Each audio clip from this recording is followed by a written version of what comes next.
یہ صرف چائے، لیکن کمال دیکھیں اس کا، جب ایک سپ لبوں سے دل میں اتر جائے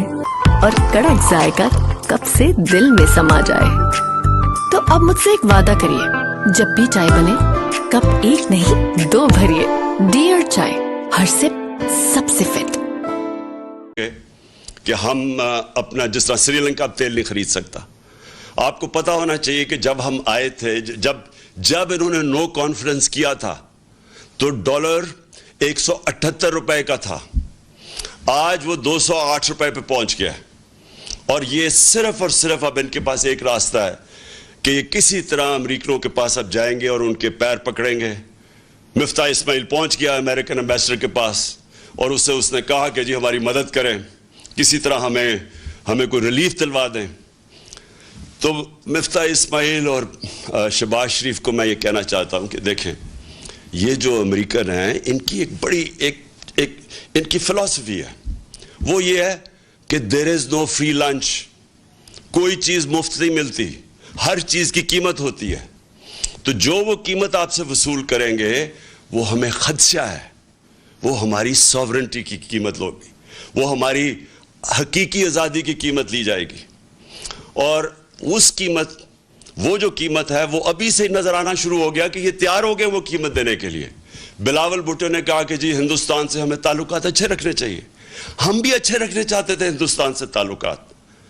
لیکن جب انہوں نے 5 اگست 2019 کو کشمیریوں کی سٹیٹ ہوڈ لی، جب انہوں نے جو کشمیریوں کو وہ جو آرٹیکل ان کا 360 جو بھی آرٹیکل تھا وہ ختم کیا،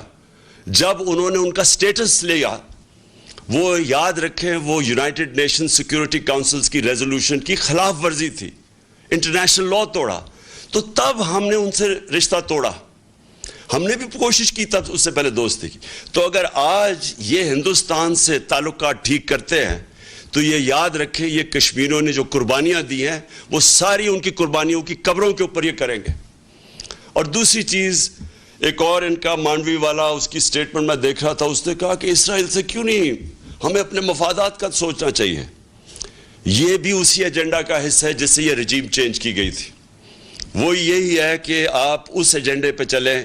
جو ہندوستان، اسرائیل اور جو امریکہ چاہتا ہے، اور وہ ایجنڈا وہ ہے جو ہماری سوورنٹی، ہماری آزادی کے خلاف ہے، جس کی وجہ سے یہ ساری جدوجہد تھی پاکستان کی، جو ہمارے لیڈر قائد اعظم نے جو اس ملک کو بنانے کی، وہ کیوں بنایا تھا، ہم کیوں آزاد ہوئے تھے۔ تو اگر یہی کرنا ہے کہ جا کے اپنی ساری نظریے کو، اس سب کو دفن کرنا ہے، اس لیے کہ یہاں ملک کے اوپر وہ چور اور ڈاکو آ گئے ہیں جن کے سارے پیسے باہر پڑے ہیں، ان کے اربوں ڈالر باہر پڑے ہوئے ہیں، جب چوری کرتے ہیں باہر پیسہ لے جاتے ہیں اور پھر پریشر ڈال کے انور لے لیتے ہیں۔ یہ لوگ جب تک ہیں، میں آج اب سارے پاکستانیوں کا سب کو کہنا چاہتا ہوں، اگر یہ لوگ اس ملک کے اوپر مسلط رہے، یہ صرف تب رہیں گے کہ اس ملک کے سارے اداروں کو دفن کریں گے، اس ملک کے سارے انصاف کے اداروں کو دفن کریں گے۔ نیب تو ہوگی دفن، ایف آئی او ہوگی دفن، سرکاری نوکروں کو آپ نے دیکھ لیا کہ انہوں نے کیسے بھرتیاں چینج کی ہیں، میرٹ ختم ہو گئی، جو انہوں نے پولیس کا استعمال کیا آپ کے سامنے ہے کہ جس طرح انہوں نے پولیس سے ظلم کروایا، جس طرح کی ایف آئی آرز کٹوائی، ہمارے اوپر بلاسفمی کے کیس کر دی، کبھی ریاست اپنی شہریوں پہ بلاسفمی کا کیس نہیں کرتی، یہ انہوں نے کر دیا۔ اب 8 ایف آئی آر میرے اوپر ہیں، ہمارے سارے لوگوں کے اوپر ہے۔ نوم چومسکی جو دنیا کے بڑے انٹلیکچول سمجھے جاتے ہیں، ان کا آج پڑھ لیں سٹیٹمنٹ، انہوں نے شہباز شریف کو خط لکھا ہے کہ یہ آپ سارے انسانی حقوق کی خلاف ورزی، آپ جمہوریت تباہ کر رہے ہیں اپنے ملک کی، اور یہ رہ گئے تو یہ جمہوریت، ایک جمہوریت کا جتنا بھی جس کے اوپر جمہوریت کھڑی ہوئی ہے سب ختم کریں گے۔ یہ جو جس طرف جا رہے ہیں، الیکشن کمیشن کو انہوں نے ساتھ ملایا ہے، پنجاب کے اندر جو الیکشن ہے، وہ ابھی جو بائی الیکشنز ہیں، ابھی سے ہی میچ فکس کرنے کی ساری تیاریاں ہیں، ہمیں ساری خبریں آ رہی ہیں، پولیس کا جو استعمال کریں گے اور کر رہے ہیں۔ ابھی ہمارا کل ایک ہمارے جو الیکشن لڑ رہا تھا اس کے بیٹے کو گولی لگی،